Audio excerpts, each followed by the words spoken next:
Words of our Divine Mother. Our Divine Mother says all difficulties are solved by taking rest in the Divine's arms. For these arms are always open with love to shelter us. With always our love and blessings, says our Divine Mother.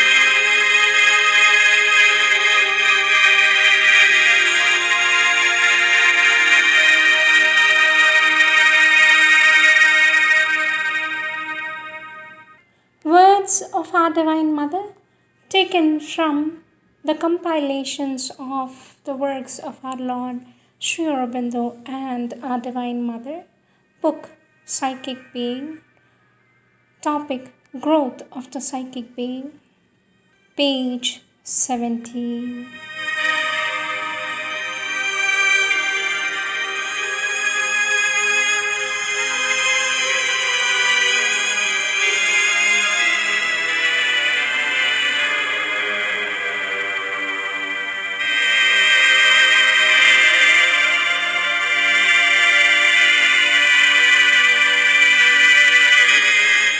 Question, sweet mother, since in each new life the mind and the vital as well as the body are new, how can the experiences of past lives be useful for them?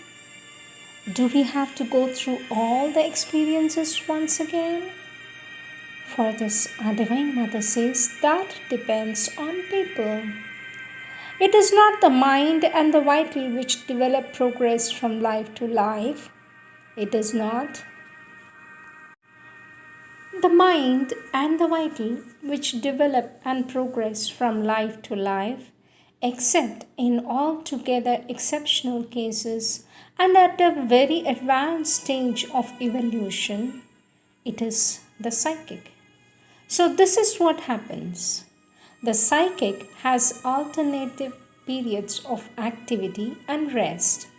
It has a life of progress resulting from experiences of the physical life, of active life in a physical body, with all the experiences of the body, the vital, the mind, and normally the psychic goes into a kind of rest for assimilation, where the result of the progress accomplished during its active existence is worked out. And when this assimilation is finished, when it has absorbed the progress it had prepared in its active life on earth, it comes down again in a new body, bringing with it the result of all its progress, and at an advanced stage, it can even choose the environment and the kind of body, kind of life in which it will live to complete its experience concerning one point or another. Our Divine Mother says, in some very advanced cases, the psychic can, before leaving the body, decide what kind of life it will have in its next incarnation. When it has become an almost completely formed and already very conscious being, it presides over the formation of the new body, and usually through an inner influence, it chooses the elements and the substances which will form its body in such a way that the body is adapted to the needs of its new experience.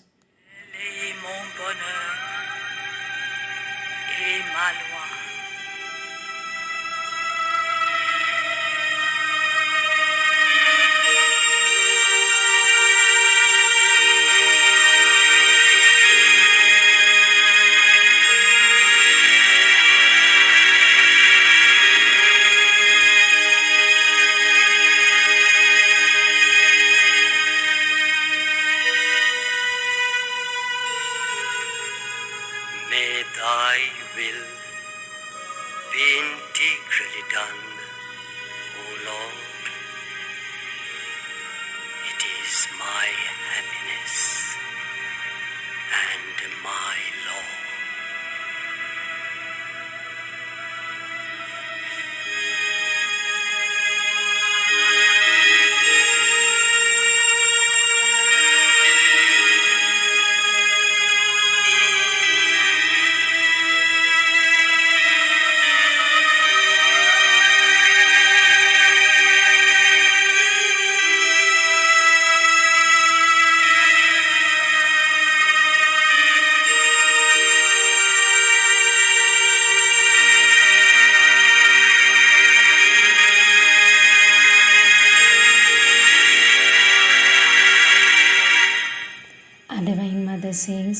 But this is at a rather advanced stage. And later, when it is fully formed and returns to earth with the idea of service, of collective help and participation in the divine work, then it is able to bring to the body information of certain elements of the mind vital from the previous lives which have been organized and impregnated with the psychic forces in the previous lives could be preserved and consequently participate in the general progress. But this is at a very, very advanced stage. When the psychic is fully developed and very conscious, when it becomes a conscious instrument of the divine life, will, it organizes the vital and the mind in such a way that they too participate in the general harmony and can be preserved. A high degree of development allows at least some parts of the mind vital to be preserved in spite of dissolution of the body. If, for instance, some parts, say mental or vital, of the human activity has been particularly developed, these elements in the mind are maintained in the form of activity which has been organized in highly intellectual people who have particularly developed their brains, the mental part of the being, keeps this structure and is preserved in the form of an organized brain which has its own life and can be kept unchanged until a future life so as to participate in it with all its gains. Otherwise, in ordinary people, in whom the psychic form is not fully developed and organized, when the psychic leaves the body, the mental and the vital forms may persist for a certain time if the death has been particularly peaceful and concentrated. But if a man dies suddenly in a state of passion with numerous attachments, well, the different parts of the being are dispersed and live for a shorter or a longer time for their own life in their own domain, then disappear. The center of organization and transformation is always the presence of the psychic in the body. Therefore, it is a big mistake to believe that the progress continues, or even as some believe, it is more complete and rapid in the periods of transition between two physical lives. In general, there is no progress at all, for the psychic enters into a state of rest, and the other parts, after a more or less ephemeral life in their own domain, are dissolved. Earthly life is a place for progress. It is here on earth that progress is possible during the period of earthly existence. And it is the psychic which carries the progress over from one life to another by organizing its own evolution and development itself.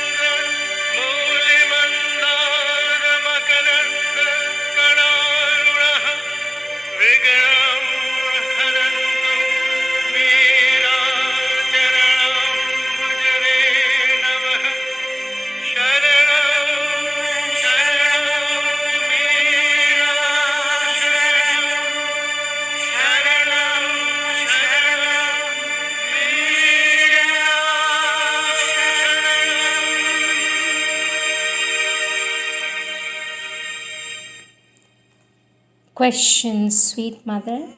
When the psychic is about to enter into the world, does it choose in advance the form it is going to take? For this, our Divine Mother says, it is an interesting question. That depends. As I just told you, there are psychic beings who are in the making, progressing, generally right at the onset, cannot choose much, but when they have arrived at a certain degree of growth and consciousness, generally while they are still in a physical body, have a certain amount of experience, they decide at that time what their next field of experience will be. I can give you some rather external examples. For instance, a psychic being needed to have the experience of mastery of power in order to know the reactions and how it is possible to turn all these moments towards the divine, to learn what a life of power may teach you.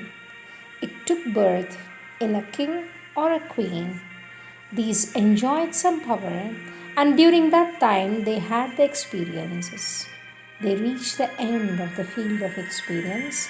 Now they know that what they wanted to know, and they're about to go. They're going to leave their body, and that's now become useless. They're going to prepare for the next experience. Well, at that time, when the psychic being is still in the body, has noted what it has learned, it decides for the next occasion. And sometimes it is a moment of action and reaction because it has studied one entire field, it needs to study the opposite field. A Divine Mother says, and very often it chooses a very different life from the one it had. So before leaving, it says, next time it is in this domain that I shall take birth. Suppose, for example, the psychic has reached a stage of growth when it would like to have the chance of working on the physical body to make it more capable of coming consciously into contact with the divine and of transforming it. Now it is about to leave the body in which it had authority, power, activity, and the body it has used for its growth. It says, next time I shall take birth in a neutral environment, neither low nor high, whether it was necessarily to an high external life, whether one will have neither greater power nor greater misery, altogether neutral. As you know, the life is in between. It chooses that. It returns to its own psychic world for the necessary rest, for assimilation of the experience gained, for the preparation of the future experience. It naturally remembers its choice, and before coming down once more, when it has finished its assimilation, when it's time to return to come down upon earth, it cannot, from that domain, see material things as we see them. Then they appear to it in another form, but still the differences can be foreseen. The differences of environment, the differences of activity in the environment are clearly seen, quite perceptible. Our Divine Mother says it can have a vision that is total or global. It can choose. At times, it chooses the country when it wants a certain kind of education, civilization, influence. It can choose its country beforehand. Sometimes it can't. Sometimes it only chooses its environment and the kind of life it will lead. Then from up there, before it comes down, it looks for the kind of vibrations it wants. It sees them clearly. It is as though it was aiming at the place where it is going to drop. But it is an approximation because of the fact that another condition is necessary, not only its choice, but also a receptivity from below and an aspiration. There must be someone in the environment it has chosen. Generally, the mother, sometimes both the parents, but the most indispensable is the mother. She must have an aspiration or a receptivity, something sufficiently passive or open or a conscious aspiration towards something higher. And that kindles, for the psychic being a little light in the mass representing for it the environment in which it wants to be born, if under the influence of its own projected will a small light is kindled, then it knows that it is there, it must go. It is necessary. It is this that makes the difference. In months, days, perhaps not so much, perhaps in years. However, this creates an uncertainty, and that is why it cannot foretell the exact date. On that date, on that day, at that hour, I shall take birth. It needs to find someone receptive. When it sees that, it rushes down. But what happens is something like an image. It is not exactly that, but something very similar. It throws itself down into an unconsciousness because The physical world, even the human consciousness, whatever it may be, is very unconscious in comparison with the psychic consciousness. So it rushes into an unconsciousness. It is as though it fell on its head, that stuns it. And so, generally, apart from some very rare exceptions, for a long time, it doesn't know. It doesn't know any longer where it is, nor what it is doing, nor why it is there, nothing at all. It finds a great difficulty in expressing itself. It finds a great difficulty in expressing itself, especially through a baby that has no brain naturally. It is only the embryo of a brain which is hardly formed, and it doesn't have the elements for manifesting itself. So it is a very rare so it is very rare for a child to manifest immediately the exceptional being it contains. That happens. We have heard, says our Divine Mother, about such things. It happens, but generally some time is needed. Only slowly it awakens from its stupor and becomes aware that it is there for some reason and by a choice. And usually this coincides with the intensive mental education which shuts you completely from the psychic consciousness. So, a mass of circumstances, happenings of all kinds, emotions, all sorts of things are necessary to open the inner doors so that one might begin to remember that, after all, one has come from another world and one has come for a particular reason. Otherwise, if all went normally, it could very quickly have a connection very quickly.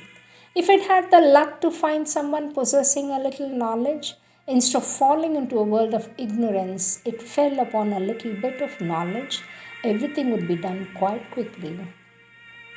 But the psychic growth, escape completely all the common notions of justice, of reward, punishment, as men understand them. There are religions, philosophies that tell you kinds of stories which are simply the application of notion of the human justice to the invisible world. So they are stupidities, for it is not like that. Truly, the notion of reward and punishment as man understands it is absurdity. That does not apply at all, not at all, to the inner reality. So once you enter the true spiritual world, all that becomes real stupidities, for things are not at all like that. A large number of people come and tell me what then I have done in my previous life to be now in such difficult conditions, misfortunes happening to me, and most often I am obliged to tell them, but you don't see that it is a blessing upon you, a grace, and perhaps in your previous life you have asked for it so that you could make a great progress. These ideas are quite current. Oh, I am ill. My body is in a bad condition. What have I done? What crime I have committed in the other life so that it is this in this one?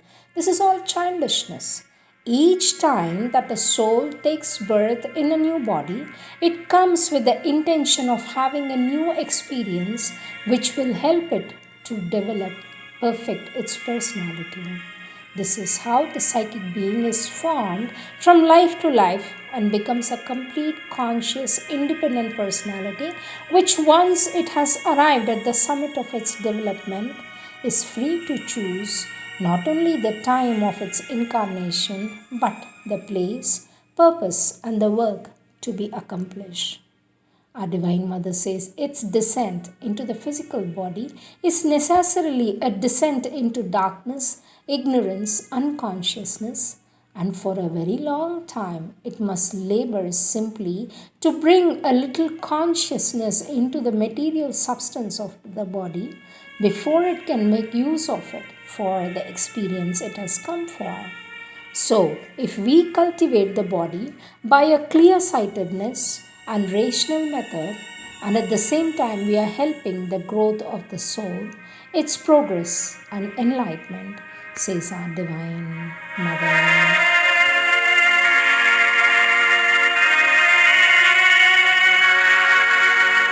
Question, sweet mother. The soul individualizes itself and progressively transforms itself into a psychic being, what are the best conditions for its rapid growth? For this, our Divine Mother says it would be more correct to say that the soul puts on a progressive individual form which becomes the psychic being. For since the soul is itself a portion of the Supreme, it is immutable and eternal. The psychic being is progressive and immortal. All methods of self knowledge, self control, self mastery are good. You have to choose the one that comes to you spontaneously and best corresponds to your nature. And once having chosen the method, you must use your intelligent will to apply it with an unfailing perseverance that does not shrink from any obstacle, any difficulty. It is a long and minute work which must be undertaken with sincerity and continued with an increasing sincerity, ever more scrupulous and integral. The easy paths generally lead nowhere, says our Divine Mother.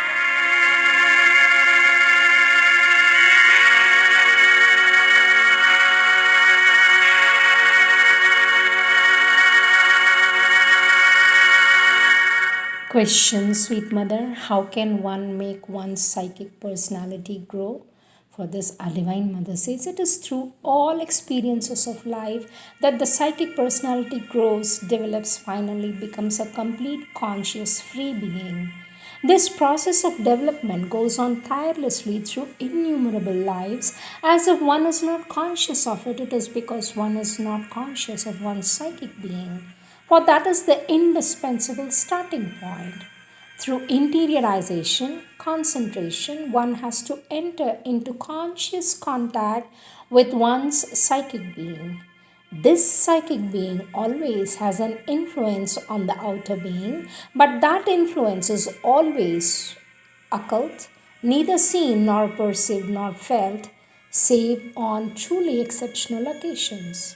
In order to strengthen the contact and aid, if possible, the development of the conscious psychic personality, one should, while concentrating, turn towards it, aspire to know it and feel it, open oneself to receive its influence, and take great care each time that one receives an indication from it to follow it very scrupulously and sincerely, to live in a great aspiration, to take care to become inwardly calm and remain so always as far as possible, to cultivate a perfect sincerity in all activities of one's being. These are the essential conditions for the growth of the psychic being, says our Divine Mother.